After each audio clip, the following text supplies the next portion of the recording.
launch of the stem cell transplant in the United States was actually kind of linked to the presidency of President Bush, who suddenly in the year 2001, as one of the first declarations of his presidency, said, I shall provide financing for stem cell research, federal financing, okay.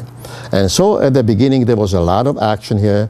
In August of 2001, the National Institute of Health launched a big activity. They published a book about the subject, and it was all over the television and so on and so forth.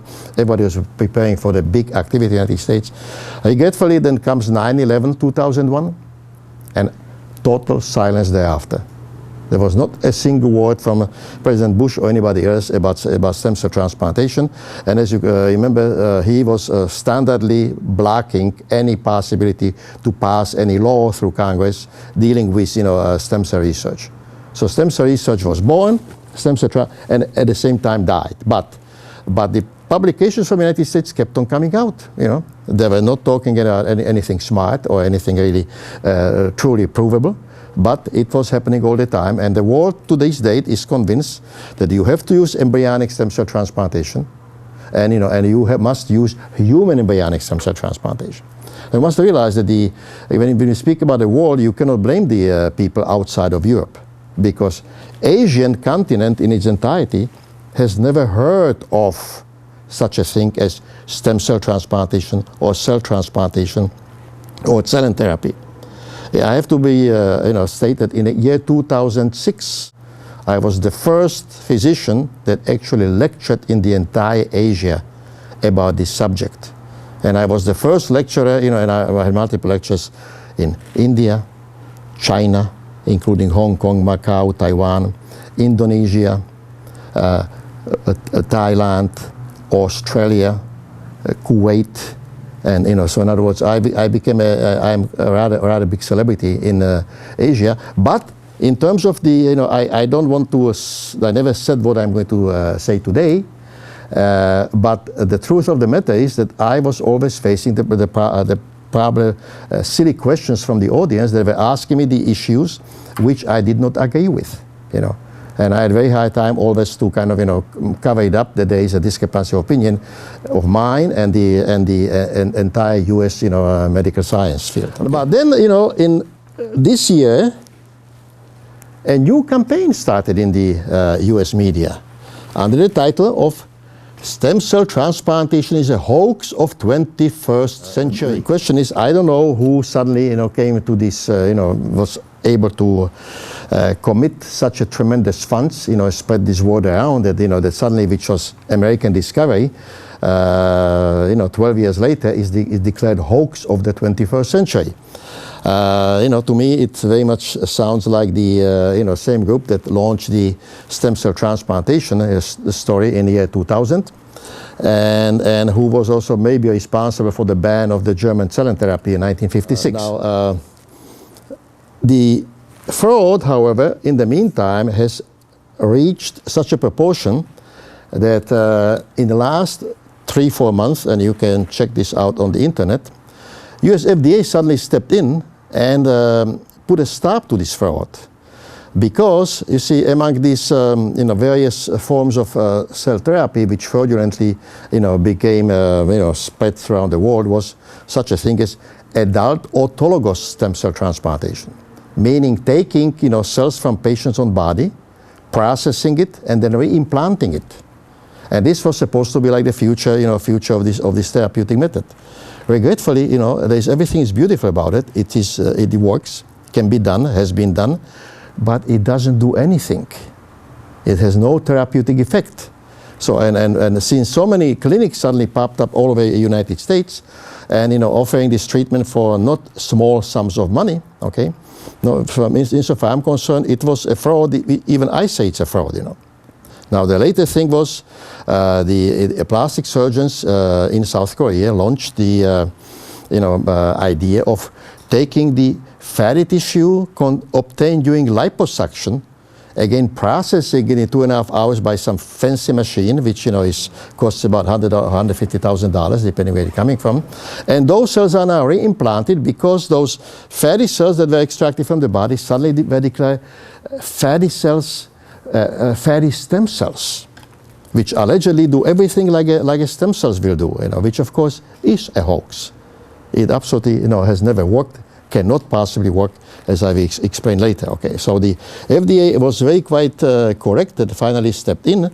The point is that if the situation would not have been very favorable, it would not have ever started.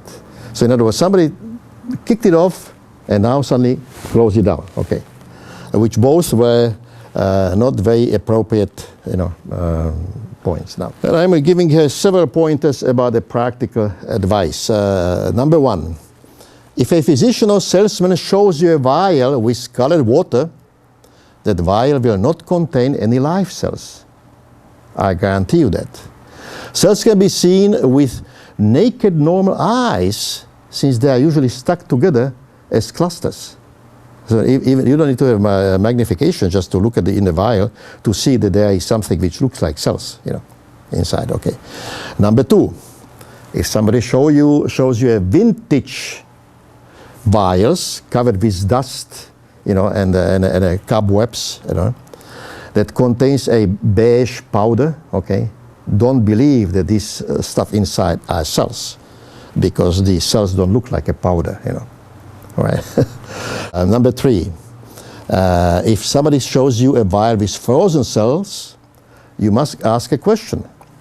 How are these frozen cells, how they gotten in there, Were they frozen by a quick freezing, by throwing it, into the freezer with liquid nitrogen?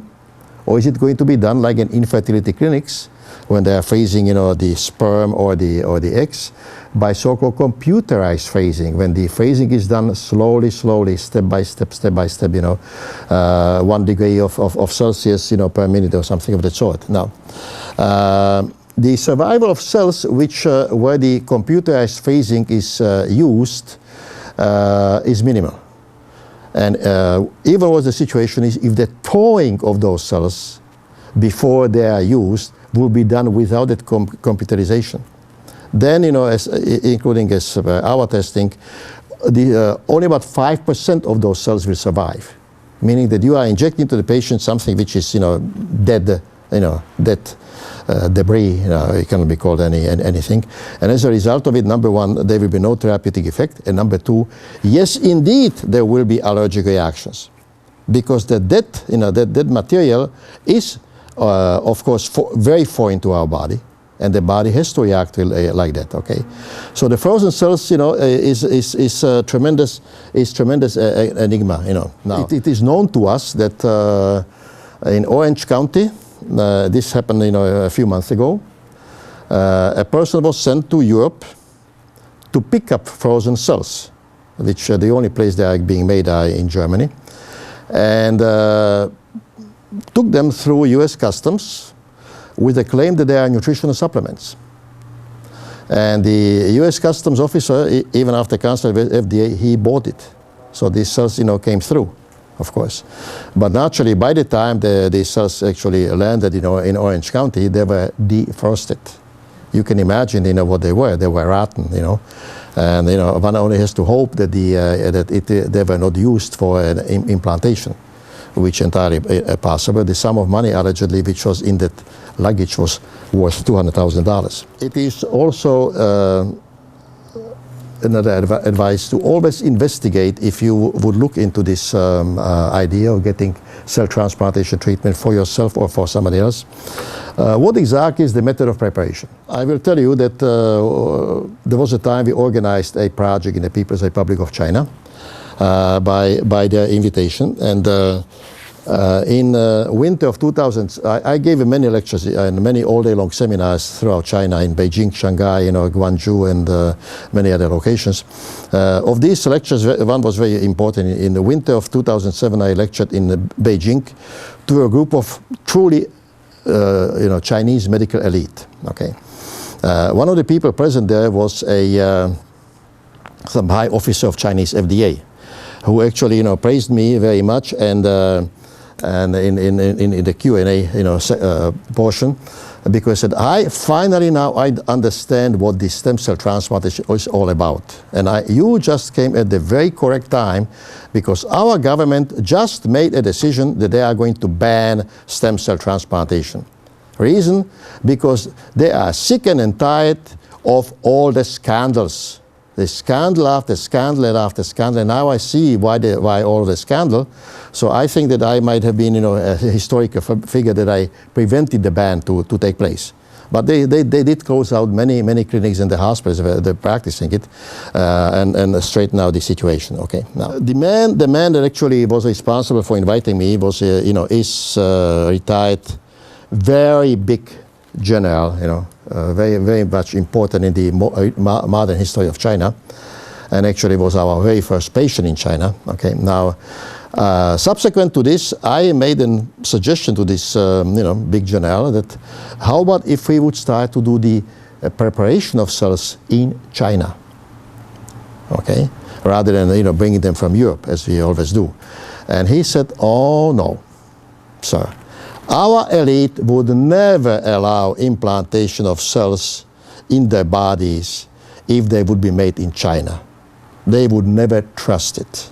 You just keep on making them in Europe and bring them in by the courier, to China, and that way it's going to work. We would never trust it. Okay. And needless to say, 1 year earlier, I already made a proposal somewhere else. It was in country of Indonesia. Okay. Indonesia is a very economically strong country. It has 250 million people and so on and so forth. And in Indonesia, we had very many VIP patients from the very first day, and these people told me, oh no, you cannot make cells in Indonesia, even if you would make them yourself, because we would not trust it. And this was a group of people who were actually all our patients, all from the VIP elite of the country.